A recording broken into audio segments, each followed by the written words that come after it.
Welcome back to Myths and Mayhem, Episode 5, Monsters, Why Ancient Greece Needed Better Safety Regulations. Last time we talked about Prometheus, the titan who stole fire, the guy who looked at Zeus, the king of the gods, and essentially said, you know what? No. And someone who thought that was going to end well. It did not. Prometheus got chained to a mountain. An eagle got the strangest meal plan, Pandora accidentally released suffering into existence, and humanity got civilization. Honestly, a pretty productive episode.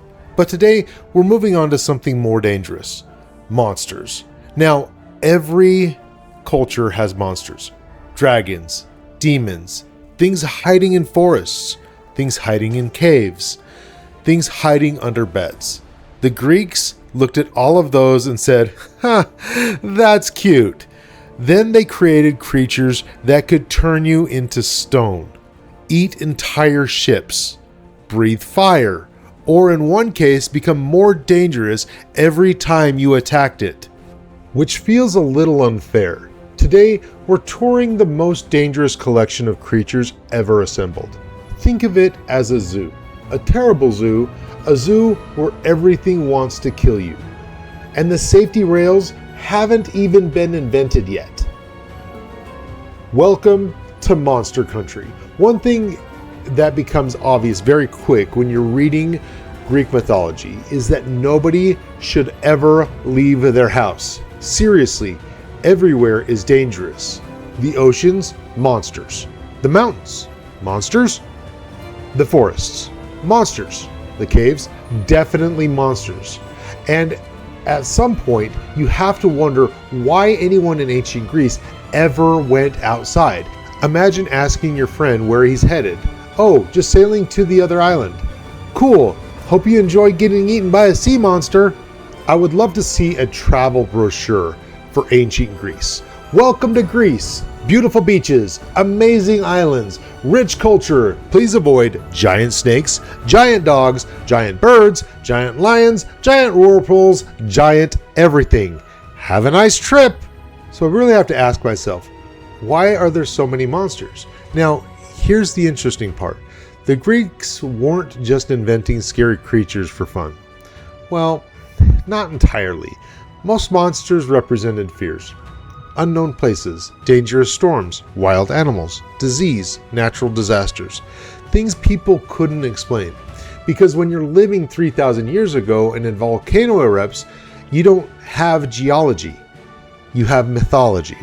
You look at lava pouring out of the side of the mountain and you think, there's probably a monster in there. Honestly, given the information available at the time, it's not the craziest conclusion. Another reason monsters exist is heroes need jobs. Think about it. You can't become a legendary hero if nothing dangerous exists. Nobody writes stories about Scott. Scott had a safe life. He paid his taxes. He raised his family. He never fought a Hydra. Scott is historically unimportant. Heroes become heroes because monsters exist, which means that Greek mythology accidentally created the world's most dangerous employment program. Let's start with the biggest problem in Greek mythology. And I mean literally, meet Typhon. If Greek mythology were a video game, Typhon would be the final boss. Not a boss, the boss. The thing all the other bosses warn you about. So remember Gaia, the earth itself, the mother of the Titans? Well, after the Titanomachy, she wasn't exactly thrilled with Zeus. Because from her perspective, Zeus had just overthrown her Titan children. Now, here's something you'll notice throughout mythology. Nobody ever lets anything go. Ever. A minor disagreement in Greek mythology becomes a multi-generational disaster. Someone gets offended, 300 years later, a monster appears. That's basically the pattern. So Gaia decides, you know what? I'm making a new monster. And what follows is one of the greatest overreactions in mythological history. Because Typhon isn't just a monster. Typhon is every monster combined. Some ancient writers described him as so tall his head scraped the stars. Others described hundreds of snake heads growing from his body. His eyes burned with fire. His voice sounded like every terrifying creature imaginable. Sometimes he roared, sometimes he hissed, sometimes he sounded like wild animals. Basically, Typhon was nature's way of saying, what if absolutely everything was terrifying at once? Now, normally, Zeus doesn't have problems. Zeus is the problem. Need rain? Ask Zeus. Need justice? Ask Zeus. Need lightning? Zeus already halfway throwing it. But Typhon was different. For the first time since becoming king, Zeus found himself facing something that might actually win, and that got everyone's attention. The fight between Zeus and Typhon was one of the biggest battles in mythology. Forget the Titanomachy for a second. This feels personal. Zeus versus one giant nightmare. Lightning fills the skies. Mountains collapse. The seas rage. Everything explodes. Imagine every disaster movie happening simultaneously. And that's basically what's going on here. Now let's take a step back for just a second and let's talk about Zeus's combat strategy. Because it never changes, ever. Every problem, every enemy, every situation, the answer is always the same: lightning. Imagine being one of the Olympians. Zeus, what's the plan? Lightning. What if that doesn't work? More lightning.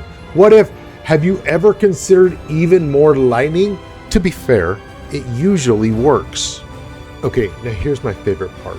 According to some versions of this myth, the other Olympian gods see Typhon coming and immediately abandon ship.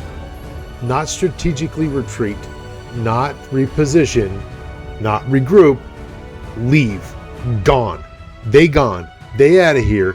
Some myths even claim they fled to Egypt disguised as animals, which means when the biggest threat in history showed up, half the gods turned into wildlife and disappeared. Imagine being Zeus. You're fighting the ultimate monster, you look around for backup, and Apollo has become a bird. Now here is where things get serious. Typhon doesn't just fight Zeus. He hurts Zeus badly. Some versions say that Typhon actually defeats him temporarily, which is almost unheard of.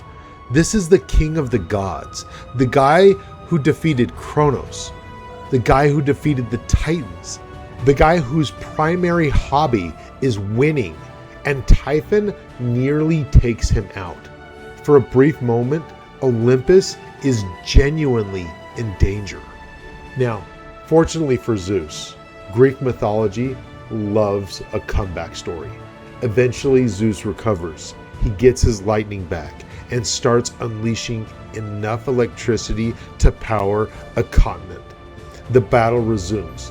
Mountains crack. The sky burns. The earth shakes. And finally, Typhon begins to lose. And eventually, Zeus defeats Typhon. Now, depending on which version you read, Zeus buries Typhon beneath Mount Etna. Yes, the volcano. Which means that every time Mount Etna erupts, the Greeks believed Typhon was still down there, trying to get out. Honestly, it's a much cooler explanation than tectonic plates. Now, if Typhon was the father of monsters, we need to talk about the mother. And somehow, she's almost as terrifying. Meet Echidna. Half woman, half giant snake, so already a concerning combination. But the real issue isn't Echidna herself. The issue is her children. Because Echidna and Typhon somehow became the most dangerous parents in mythology. Now, most family trees contain normal people, maybe a few odd relatives, not Echidna's. Let's look at her children. Cerberus, the Hydra, the Chimera, the Sphinx, the Nemean lion, several dragons, several giant snakes, and enough monsters to keep heroes employed for centuries. This isn't a family tree, it is a wanted poster. Now imagine being one of these kids' teacher. Mrs. Echidna, your son keeps turning people into stone. Oh yeah? Which son? That's a problem. The fascinating thing is how many famous monsters trace back to Echidna. She is essentially the source of every future hero's problems. Perseus, monster. Hercules, several monsters. Bellerophon, monster. Odysseus, monster. At some point, every Greek hero wakes up and discovers Echidna has once again ruined their day. She's not even actively trying anymore. The teacher in me hears, why does this matter? The Greeks loved connecting their myths together. Nothing exists in isolation. Every monster has a parent. Every hero fights something connected to another story. Everything links together. It's the world's first Marvel universe, which means by introducing Echidna, we're basically introducing half of the villains in the next 10 episodes. And unfortunately for our heroes, we're only getting started. Now, before we continue, let's talk about Cerberus. He's the three-headed dog that guards the underworld. And every time I say that sentence, I have some questions. Because somebody looked at a normal dog and thought, what if it had more heads? And then somebody else said, how many? And he replied, 3. And then everybody agreed. Now, Cerberus belonged to Hades, which honestly makes sense. If anyone is going to own a three-headed dog, it's the god of the dead. Cerberus had one job: keep dead people in and keep living people out. Simple, effective, terrifying, and he was a very good boy at that. Now imagine trying to sneak past this thing. One head is sleeping, great. The other 2 heads are still working. Now let's pause for a second. Imagine taking Cerberus for a walk. One head wants to go left. The other head wants to go right. And one head says, squirrel! At some point, Hades is getting dragged through the underworld like somebody trying to walk 3 golden retrievers all at the same time. Now eventually, Hercules gets assigned the impossible task of capturing Cerberus, which sounds ridiculous because it is ridiculous. Imagine someone telling you, go get the guard dog of death, and your response is, okay, that's Hercules. The man who never encountered a bad idea and didn't say, challenge accepted. Somehow he succeeds, brings Cerberus back, shows him off, and then returns him, which means that Cerberus briefly becomes the world's least cooperative borrowed pet. Okay, now let's talk about the Hydra, the monster that somehow managed to make fighting harder by existing. The Hydra lived in a swamp, which actually tells you everything that you need to know. Nothing good ever starts with the phrase, deep in the swamp. The Hydra is a giant serpent, multiple heads, venomous teeth, poisonous blood, generally unpleasant. But the real problem was this: cut off one head, 2 grow back. Now, let's pause, because this is absolutely terrifying. Imagine fighting a monster and discovering your attacks are helping this animal get stronger. That's not a battle. That's negative progress. Honestly, the Hydra feels like a video game boss designed by someone who hates the players. Attack the monster becomes stronger. Try again, the monster becomes even stronger still. At some point, you're not winning. You're just trying to farm Hydra heads for XP. Eventually, Hercules is assigned the task of killing the Hydra, because Greek mythology sees an impossible problem and immediately calls Hercules. The man basically became Olympus's customer service department. Need a lion defeated? Call Hercules. Need a giant dog captured? Call Hercules. Need a swamp monster removed? That's a Hercules problem. Need help moving furniture? Probably still Hercules. Now, here's the surprising part. Hercules doesn't solve this with brute force, at least not entirely. After realizing the heads keep growing back, he and his nephew Aeolus start burning the stumps after each head is removed. No head, no regrowth, no problem. Which means one of the most famous victories in mythology was accomplished through teamwork and problem solving, a lessons that every teacher loves, but every student immediately ignores. Now, after defeating the Hydra, Hercules dips his arrows in its blood because apparently killing the monster wasn't enough. He wanted the bonus poison damage, and it turns out to be incredibly important later, because those arrows become responsible for several future disasters. Greek mythology really loves consequences. Now, if you thought the Hydra was weird, meet the Chimera. Part lion, part goat, part snake, breathes fire, and somehow this made sense to somebody. I genuinely think that Greeks created some monsters by pulling random animals out of a bag. Lion? Sure. Goat? Why not? Snake? Absolutely. Fire? Obviously. And then somebody looked at the result and said, perfect. Now, imagine you're the first person to see a chimera. You run back to town and somebody asks you, what happened? And you try explaining, it's a lion, okay, and a goat. What? And a snake. Now you're making things up. And it breathes fire too. At this point, nobody actually believes you. Eventually, the hero Bellerophon was assigned to kill the Chimera, which sounds difficult because it was.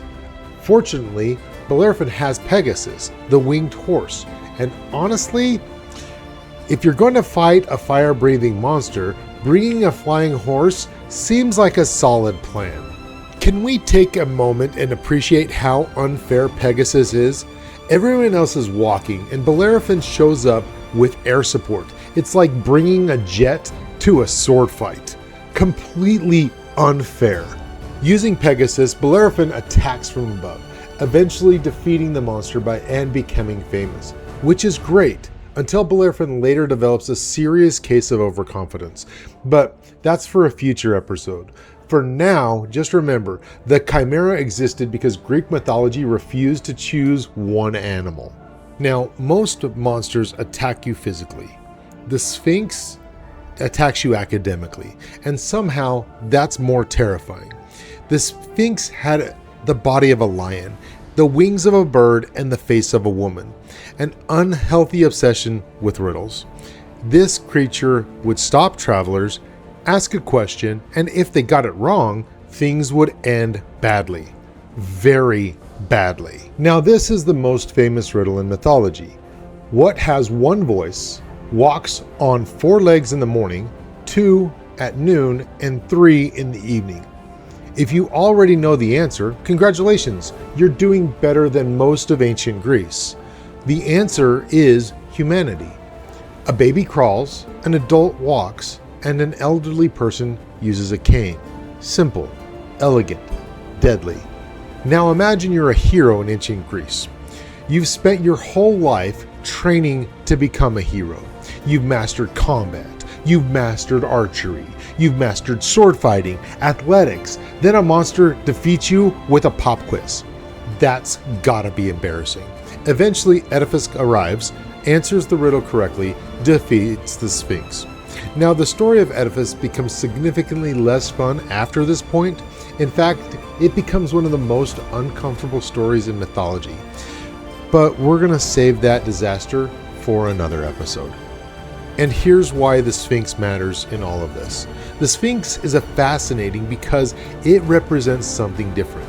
Not every challenge can be solved with strength. Sometimes you need intelligence. Sometimes the monster isn't testing your muscles, it's testing your brain. And honestly, the Greeks probably invented the Sphinx after somebody failed a really difficult exam. Okay, and now is the time that you have all been waiting for in this video about Greek myths and monsters.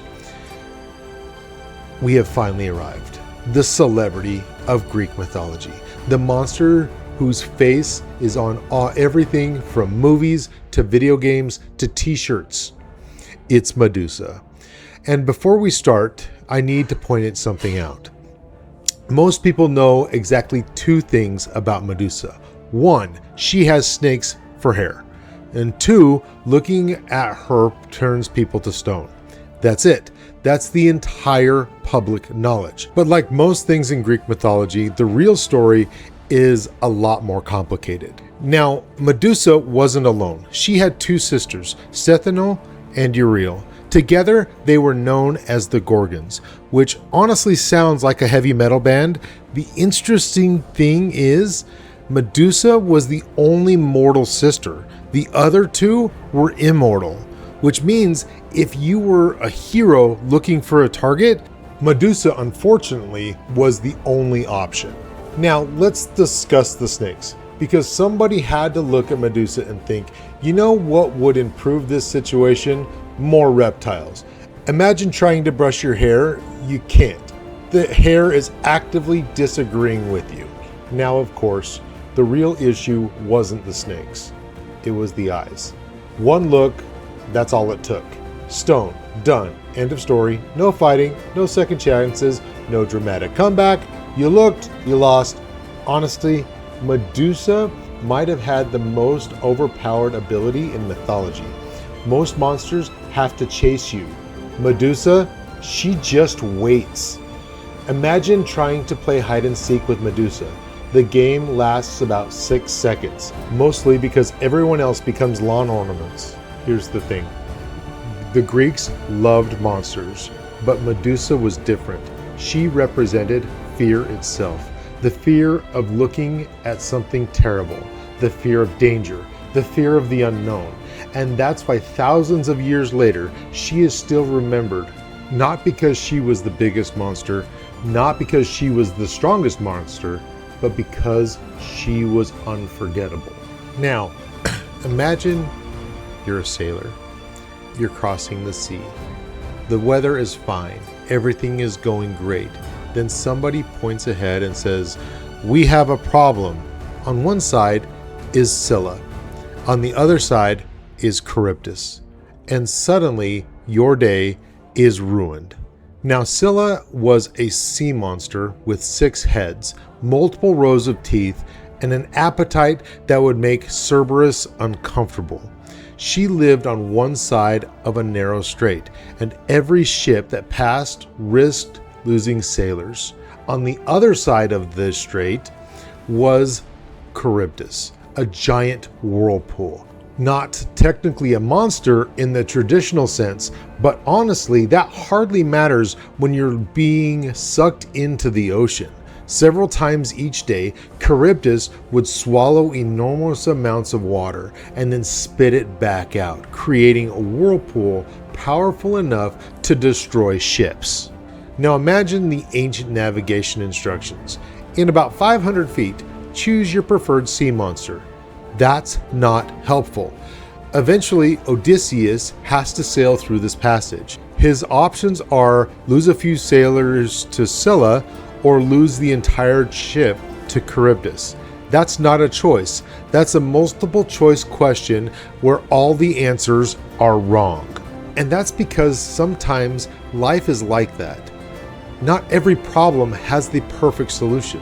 Sometimes you're choosing between bad and worse. The Greeks understood that. They just expressed it using sea monsters. Now, let's talk about one of the weirdest stories in mythology, and trust me, that's saying something. Let's meet the Minotaur. Half bull, half man, all problems. The Minotaur lived inside the labyrinth, a giant maze so complicated nobody could escape. Think how often people get lost in stores. Now imagine an entire building designed specifically to confuse you. That's the labyrinth. Honestly, the labyrinth sounds like an ancient IKEA. You go in for one thing, 3 hours later, you're questioning your reality. The Minotaur became one of the most feared monsters in Greece. People were sent into the maze, no one came out, which is generally a bad sign. and eventually someone had to deal with the problem. Now, Theseus looks at this situation and says, I got this, which is exactly the sort of confidence that creates mythology. Normal people see a giant monster inside an impossible maze. Heroes see a career opportunity.